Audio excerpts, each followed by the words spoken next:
A gun buyback that forced law-abiding citizens to surrender their firearms in a nationwide roundup and meltdown of all semi-automatic firearms and pump-action rifles and shotguns. 640,000 ordinary conventional firearms confiscated and destroyed. It was an absolute joke and a tragedy. I actually turned in 3 firearms, and it broke my heart. I mean, it was 40 years of collecting, and I can't say it any other way than that. I felt sick. I had to hand them in, because if I didn't, I was going to jail. There's no ifs or buts about that. By taking that gun away from me, they've stolen something from me. A right stolen by their government, promising safety in return for its gun bans. But now citizens know the frightening truth. The cost of lost liberty can be measured in the loss of life. It's become very, very obvious, even to Blind Freddy, that the expenditure of $500 million has done absolutely nothing to reduce crime. It certainly didn't do what the government touted it would do, which was to reduce crime. It hasn't done that at all. In fact, there's been more. This has been a lot of bull and hasn't really done much to help society and with its problems. Cold, hard facts the anti-gun forces can no longer escape. Armed robberies have skyrocketed, up 69%. Assaults involving guns rose 28%. Gun murders increased 19%. And a new phenomenon, home invasions jumped 21%. An increase politicians insist they can't explain because they're still trying to legally define what a home invasion is and what the penalty should be.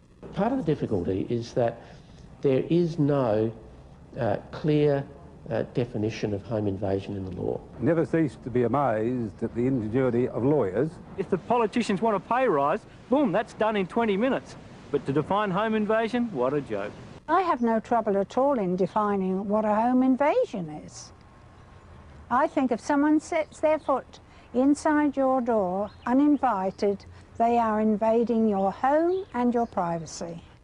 And victims who have survived home invasions don't need a definition. They've lived through hours of terror. Arthur Field was tied up, his hands and feet taped, his phone lines cut, while 2 robbers ransacked his house.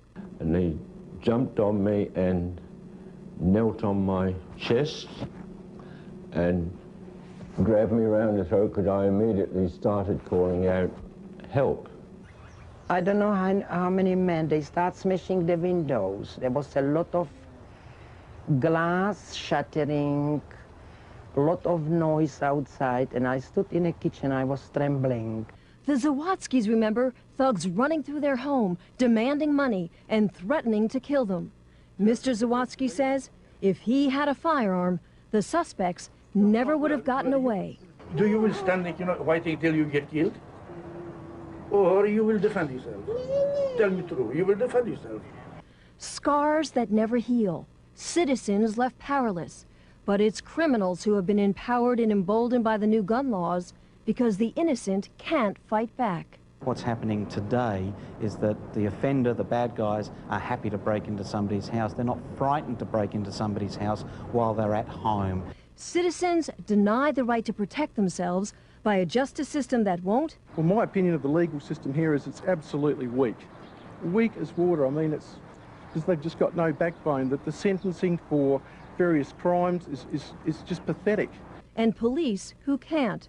They're undermanned and morale has never been lower. It's very bad at the moment. It's never been worse. Since 1993, we've had a real decrease in over 230 sworn police officers in this state. These policemen have joined the job, policewomen have joined the job to go out and do it, and they can't even attend at breaks or assaults because there's no vehicle to even get them there.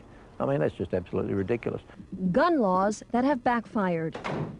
And Australians who have been forced to hide behind bars and deadbolts. Some are even installing extensive security systems because the firearms they still own that haven't been banned have to be locked up, unloaded, and unavailable.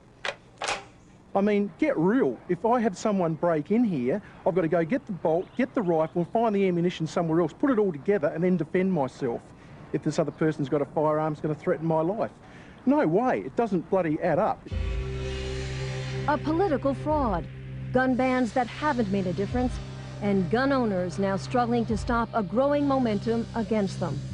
The people pushing the removal of guns from the Australian society are already saying that's only the first step, publicly, that's only the first step. Now we want the handguns, we want every other firearm. They're warning to Americans, don't think it can't happen to you. It can, and it already is. Unless you, as a firearms owner, get off your butt now and start to oppose those that want to take them off of you right here and now, I would say that within 5 to 10 years, the restrictions on gun owners in America will be similar to what happens in Australia. Don't trust your politicians. Get in there, keep on their backs. Be a member of the NRA, be a member of your local gun club. Be part of the NRA and never, ever, ever give up your freedoms, because that's, in the end, that's all you've got. If you think you have rights, tomorrow the government can take them away from you.